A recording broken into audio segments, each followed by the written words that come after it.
রহমতুল্লাহি ওয়া বারাকাতুহু। আসসালামু আলাইকুম ওয়া রাহমাতুল্লাহি ওয়া বারাকাতুহু। আমরা এখানে রান্না করতেছি আহ, ডাল দিয়ে পুঁই শাকের চচ্চড়ি। ঠিক আছে, তো এখানে পুঁই শাক পেঁয়াজ টেজের সাথে আমরা দিলাম, দিয়ে নাড়াচাড়া করতেছিলাম। এখানে পাশে একজনে রান্না করতেছে হলো রুই মাছ দিয়ে ঝিঙ্গা। ঠিক আছে, তো আমরা প্রবাস জীবনে এরকমই যখন যেটা মনে চাই ওইটা রান্না করে দেয়। আর প্রবাসে যারা আছে সবাই এক একজন এক একটা শেফ, রান্না টান্না করার জন্য আসে আর পরে শিখে নিতে হয়। তাহলে এখানে চচ্চড়ি রান্না করতেছি। চচ্চড়ি একটু ডাল দিয়ে নাড়াচাড়া করতেছি, একটু ভাজার পরে তারপরে আমরা পুঁই শাক দিব। একটু আমাদের সাথেই থাকেন। এভাবে একটু কষানোর পরে মানে মশলা দিয়ে এই যে পুঁই শাক ধোয়া আছে এখানে, ধুয়ে এখানে রেখে দিছি। এখানে সামান্য পুঁই শাক দিব, দিয়ে নাড়াচাড়া করব। ঠিক আছে, তারপরে আমরা আবার পুঁই শাক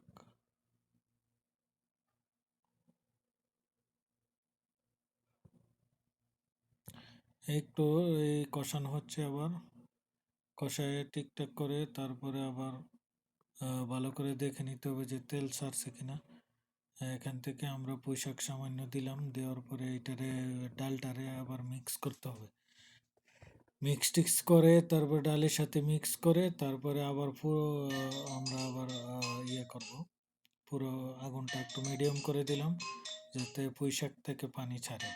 আর পুঁই শাকের পানি থেকে যে পানিটা হবে সেই পানির মধ্যে সিদ্ধ করলে পুঁই শাকটা এর মধ্যে একটা টেস্ট আসবে, মানে আলাদা একটা টেস্ট লাগবে। আর যদি আলাদা পানি দিয়ে রান্না করা হয় তাহলে পানি পানি লাগবে, ততটা টেস্ট হবে না। তো এভাবে একটু মিশিয়ে নিতে হবে। এভাবে মিশিয়ে নিয়ে তারপরে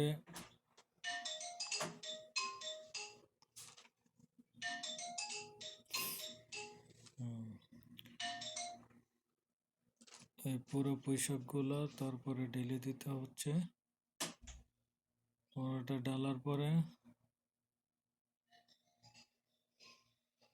তারপরে আবার হালকা মিশিয়ে 10 মিনিটের জন্য রাইখা দিব।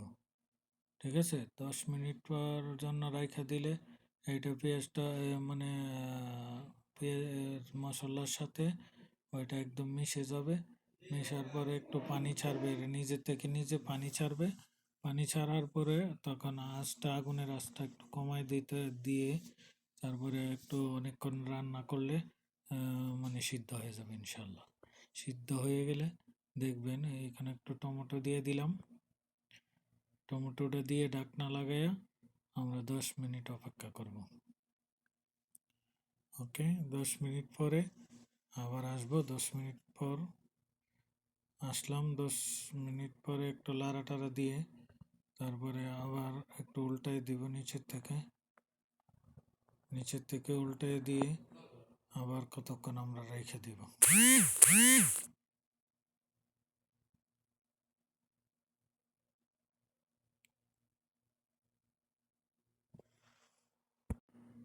হ্যাঁ, আবার দেখেন একটু দেখতেই অনেক টেস্টি টেস্টি মনে হচ্ছে। তখন সিদ্ধ হয়ে যাবে আর একদম সেই রকম হয়ে যাবে।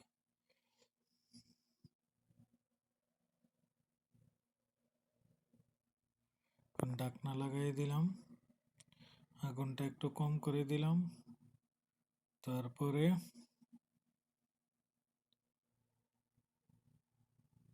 এই যে 10-15 মিনিট পরে আবার আসলাম, একদম আলু সরি ডালের সাথে একদম মানে মিশে যাচ্ছে, একদম মনে হচ্ছে যে এখনই খায় নেই। বুঝতে পারছেন? তো আমাদের সাথে থাকবেন, সুন্দর সুন্দর ভিডিও পাবেন এবং আমরা প্রবাসীরা কিভাবে রান্না করি সেগুলো দেখতে পারবেন। আর এই যে পাতিলটা দেখছেন এটা একদম স্টেনলেস স্টিল। আর খাবার রেডি হয়ে গেছে, এখন আমরা খায় নিব। ঠিক আছে, ইনশাল্লাহ দোয়া করবেন। আসসালামু আলাইকুম রহমতুল্লাহ বরকাত।